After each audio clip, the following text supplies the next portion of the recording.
Hello friends, कैसे हैं आप। उम्मीद करता हूँ बहुत ही बढ़िया होंगे, बेहतरीन होंगे। और आज की इस वीडियो के अंदर हम जो चर्चा करेंगे वो वास्तव में ये देखने वाले हैं कि भाई आज बाज़ार में ऐसा क्या विशेष हुआ, आज एक्सपायरी में ऐसा क्या विशेष हुआ कि बाज़ार कमज़ोर हो गए। तो आप लोग जानते हैं, जैसे कल का हमारा शीर्षक था अटक रहा है बाज़ार, और आज मैं सिलसिलेवार तरीके से इसके बारे में आपके साथ चर्चा करूंगा। और हो सकता है कि इस वीडियो के बाद एक वीडियो और मैं आपके साथ शेयर करूं कि किस तरीके से आज जो है प्राइस एक्शंस हमने देखे गए और वो आगे किस तरीके से बाजार रहा, आगे का आउटलुक क्या है वो भी मैं आपके साथ शेयर करूंगा।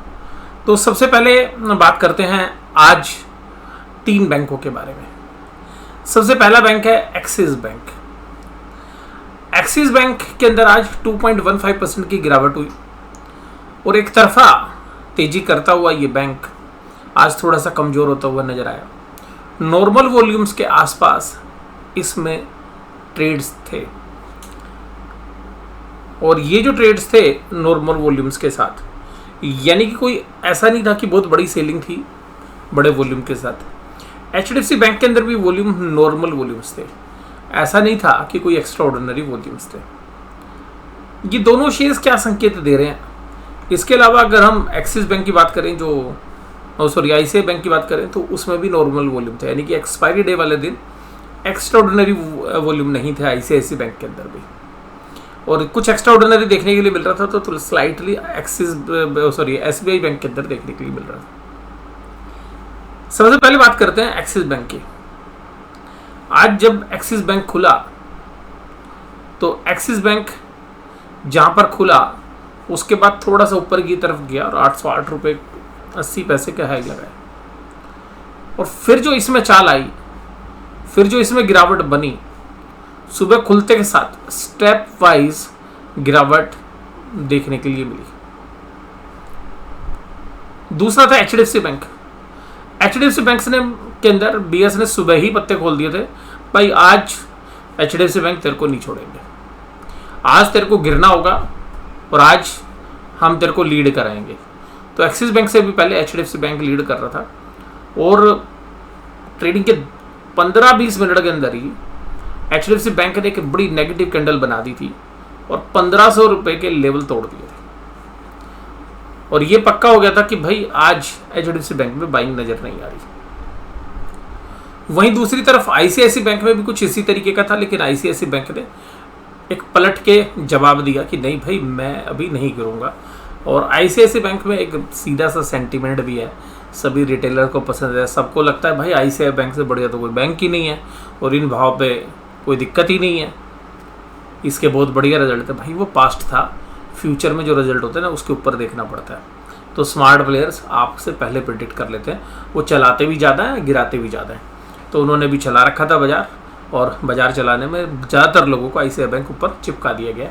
मैं पर्सनली जो चीज़ देखता हूँ उसके हिसाब से मुझे लगता है कि सबसे अच्छा जो डिस्ट्रीब्यूशन हुआ है वो आईसीआईसी बैंक में ही देखने के लिए मिला है। जब आप तेज़ी देख रहे थे उस समय तेज़ी में ही वो मंदी जो है प्ले हो रही थी, और उसके साथ साथ जब इसमें मंदी प्ले कर रहे थे तो उनको पता था बाजार को मैनेज करना है, तो उसी समय पर एसबीआई में तेज़ी की जा रही थी। और एसबीआई में भी अब आज की तेज़ी को अगर हम देखें तो आज की तेज़ी में ऊपर की तरफ पे सेलिंग देखने के लिए मिली। तो आज का ये जो सिलसिला था, इस सिलसिले में शुरुआत कैसे हुई, तो शुरुआत हम करते हैं सबसे पहले बैंक निफ्टी के साथ। और बैंक निफ्टी कैसे रिएक्ट करता है। बैंक निफ्टी सुबह खुलता है 40889, और जब भी भाई डाउ जोन्स के अंदर गिरावट होती है, देखिएगा जब हमने कल वीडियो आपके साथ शेयर की Dow Jones flat to positive था जिस समय हमने आपके साथ वीडियो शेयर की थी, बल्कि पॉजिटिव था, तकरीबन 100-150 पॉइंट के आसपास की तेजी कर रहा था। और तभी मैंने आपको बोला था कि भाई अभी आज डाउ जोन्स को मत देखिए, आज हमारे बाज़ारों में ऊपर अटके हैं बाजार और हमें एक वीकनेस नज़र आ रही है। जब 40,889 पर बाजार खुला तो लोगों को वही याद रहता है कि भाई पिछले 2 हफ्तों में जो हुआ, मैं बाजार कहीं पे खुले। आपको याद होगा कि एक समय ऐसा था कि जब 300 पॉइंट सिंगापुर निफ्टी माइनस में था और हमारी छुट्टी थी बीच में एक, और उसके बाद जब बाजार खुले थे तो हम बहुत नीचे खुले और तुरंत 5 मिनट में रिकवर करके ऊपर आ गए थे। तो लोगों को लगा कि भाई वैसे रिकवर करेगा और वैसे ही हुंकार भरी गई आज भी जब बाजार नीचे खुले। 1 मिनट के अंदर जो है बायर्स बड़ी तेज़ी से एग्रेसिव हुए और 15 मिनट की जो पहली कैंडल बनती है वो कैंडल एक जबरदस्त कैंडल बनी। लेकिन उसके बाद भाई साहब बियर्स को गुस्सा आ गया और उसने कहा कि मैं अब 1-1.5 घंटे छोड़ने वाला नहीं हूँ। और ये जैसे ही हाई लगे 41159 के, उसके बाद एकाएक सेलिंग शुरू हो गई। और फिर सेलर ने ये नहीं देखा कि किस शेयर को बेच रहा हूँ, उसने सबको बेचना शुरू किया। उस समय पर इंडसइंड बैंक थोड़ा सा ऊपर की तरफ जो है फंड फैला रहा था, उसको भी दबोच दिया गया। और अचानक आप देखेंगे इस लेवल के बाद लगातार 1 बजे तक सेलिंग देखते हैं आपको देखने के लिए मिली। और वहीं पर जो लेवल्स लगे वो आज के लो थे 40,360 और एक्सपायरी डे था, तो ये तो था नहीं कि भाई बुल्स कुछ छोड़ेंगे नहीं।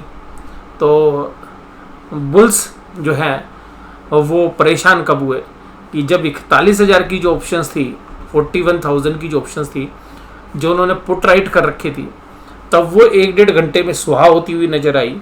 और जो पुट सुबह 200 रुपये की थी वो पुट जो है 800 रुपये की जाकर हो गई। जब ये लेवल्स लगे तो ऐसा लगा कि भाई आज तो बाजार गया।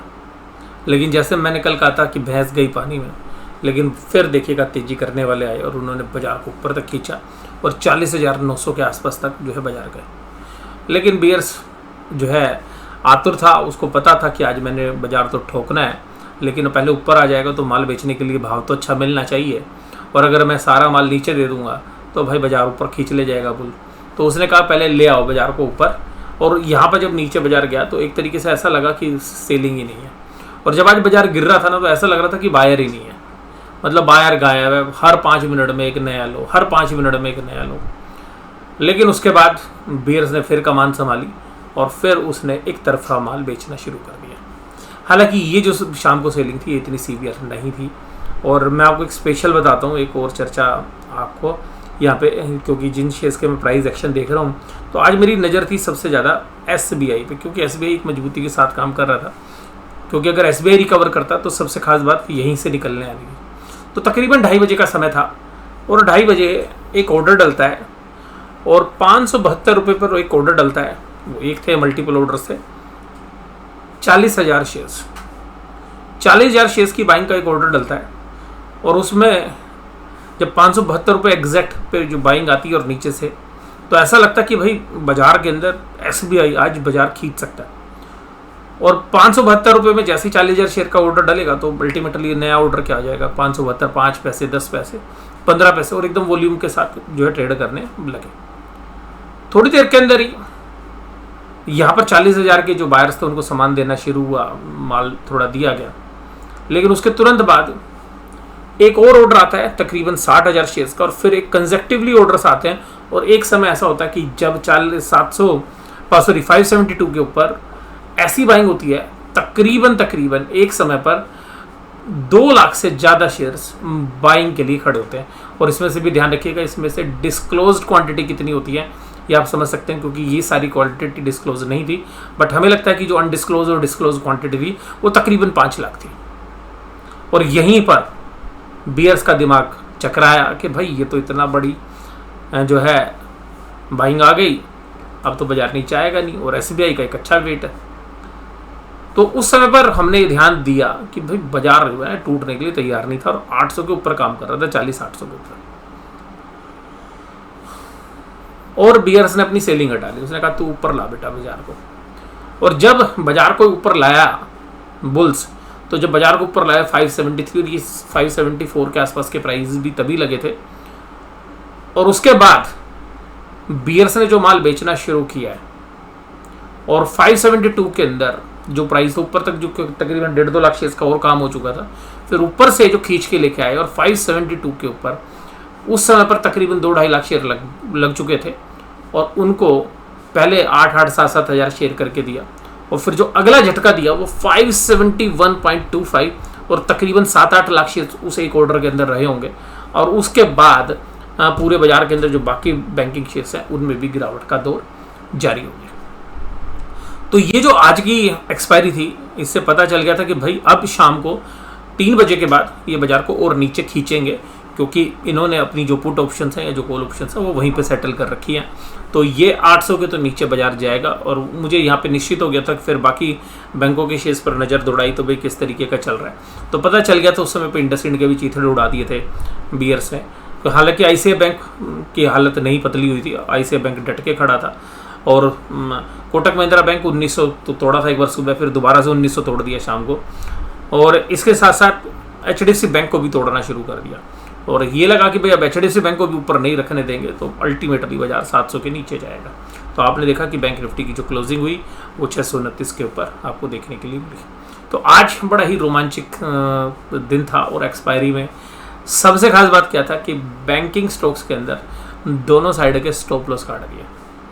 मतलब बाजार जब गिरा तो सबसे पहले क्या हुआ होगा, जो ऊपर की 41,000 की पुट थी, भाई साहब जिन्होंने पुट बेच रखी थी वो बड़े टेंशन में आए। और उनके जनरली जैसे ही 700 के नीचे, वैसे तो 800 का एक सपोर्ट था जो हमने बोला था, तो जैसे ही 700 की लाइन में आया होगा उन्होंने अपने स्टॉप लॉस काट दिए होंगे। चलो भाई अब गेम खत्म, 41,000 की पुट में लॉस बुक करो, सेट। अब जो ऑप्शन के सेलर्स होते हैं वो नीचे पुट भी बेच के रखते हैं, नीचे की पुट भी बेच के रखते हैं, ऊपर की कॉल बेच के रखते हैं। अब जिन्होंने नीचे की भी पुट बेच रखी होती है जनरली 40-500 के आसपास की, कि भाई 40-500 तो टूटेगा नहीं, इसकी क्या टेंशन है, तो 40-500 की पुट जो बेची होंगी, आप छोड़िए 41,000, 40,500 की पुट में भी स्टॉप लॉस कट गए। क्योंकि 40-500 की भी पुट को जब आप देखेंगे तो आप क्या रखेंगे, 100 रुपये का नीचे का स्टॉप लॉस होगा, तो जैसे 40-400 लगा होगा और तब स्टॉप लॉस कट गए। उसके बाद आदमी क्या सोचेगा, भाई आज तो नीचे गए, चलो ऊपर कॉल बेचते हैं।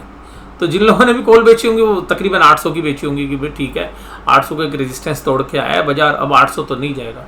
लेकिन बाजार तुरंत 40-800 के ऊपर भी चला जाता है और विद इन 20 to 25 मिनट्स 40-800 भी टूट जाता है। तो अल्टीमेटली वहाँ भी स्टॉप लॉस करते हैं। तो आज जो है एसएल जो है दोनों साइड, चाहे पुट साइड हो चाहे कॉल साइड हो, सब कटे होंगे। और ऑप्शन चेन जो सुबह अगर हम देखते जब स्टार्टिंग हुई 41,000 की पुट में अच्छी राइटिंग थी और ऐसा लग रहा था कि 41,000 नहीं तोड़ने देंगे। लेकिन मैंने कल आपको ऑप्शन चेन का एनालिसिस, कल की वीडियो अगर आपने नहीं देखी तो पहले वो देखिएगा। कल की ऑप्शन चेन के अंदर मैंने आपको स्पेशली बोला था कि भाई जिस तरीके से अनवाइंडिंग हुई है कल बाजार गया, और आज कल मैंने कहा था कि 41,000 जाएगा और 40,800 भी जाएगा और 40,800 टूटते के साथ बाजार 40,500 तक आ सकता है, वो हुआ। अब बाजार में क्या मेरे व्यू है वो हम बात करेंगे अगली वीडियो में।